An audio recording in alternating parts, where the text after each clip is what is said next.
તમને સાંભળીને આશ્ચર્ય થાય. હનુમાનજી તો સીતાજીને એમ કહે છે કે માં એક રાવણ હું 1000 રાવણ સાંભળાય. 1000 રાવણ એક સાથે મારી ફરતા મારા એકલાની સાથે યુદ્ધ કરે તો હે માં તારા ચરણના સોગન ખાઈને કહું છું 1000 રાવણને હું હરાવી દઉં. 1000 રાવણને જીતવાની તાકાત મારામાં છે. એ માત્ર રઘુનાથજીના ચરણનો પ્રતાપ છે. 1000 રાવણ. માણાનો જન્મ ખાલી મોજશોખ કરીને ફેશન કરીને ખાલી વિષય ભોગવવા માટે નથી મારા બાપ. કાંઈક અલગ પ્રાપ્ત કરવા માટે ભગવાને માણાનો જન્મ આપ્યો છે. હનુમાનજી મહારાજ અતુલિત બલ ધામ હોવા છતાં પાછા જીતેન્દ્રિય છે. હું એના બળનું ખાલી તમને એક જરાક વાત કરી દઉં. 1000 હોર્સ પાવર ભેગા થાય ને ત્યારે એક હાથીની તાકાત થાય.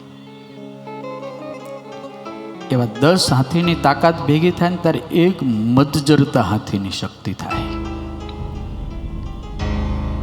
માપ નીકળે નહીં, પણ કોઈ સદગુરુએ આ માપ લખ્યું છે, કોઈ વાત કરી છે આવી.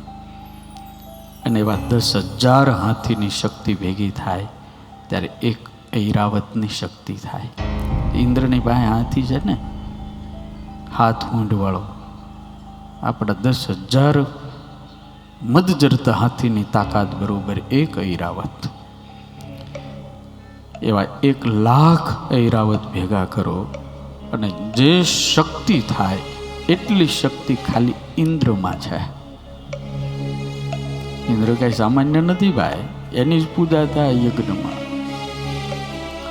અને એવા 10,00,000 ઇન્દ્રની શક્તિ ભેગી થાય અને જે તેજ અને જે બળ અને જે શક્તિ ભેગી થાય ને એટલી તાકાત દધીચી ઋષિના હાડકિયામાંથી બનાવેલા વજ્રમાં છે. વજ્રમાં. અને બ્રાહ્મણના સંતો એવું કહે છે એવા 1 કરોડ વજ્ર થાય. કમળાય છે રાજકોટ. 1 કરોડ વજ્ર ભેગા થાય અને જે શક્તિ અને સામર્થ્ય થાય ને એટલી તાકાત ભેગી થાય ને ત્યારે એટલી શક્તિ મારા હનુમાનજીની ખાલી ટચલી આંગળીમાં છે. ખાલી ટચલી આંગળીમાં. હમણાં એક સંતને હું સાંભળતો એને એવું કીધું ખાલી હનુમાનજીના એક રૂવાડામાં આટલી તાકાત છે. અતુલિત બલધામમ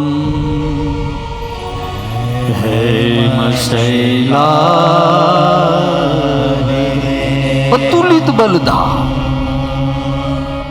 અતુલિત બલધામ. તમને સાંભળીને આશ્ચર્ય થાય. હનુમાનજી તો સીતાજીને એમ કહે છે કે માં એક રાવણ હું 1000 રાવણ સાંભળાય. 1000 રાવણ. 1000 રાવણ એક સાથે મારી ફરતા મારા એકલાની સાથે યુદ્ધ કરે તો હે માં તારા ચરણના સોગન ખાઈને કહું છું 1000 રાવણને હું હરાવી દઉં.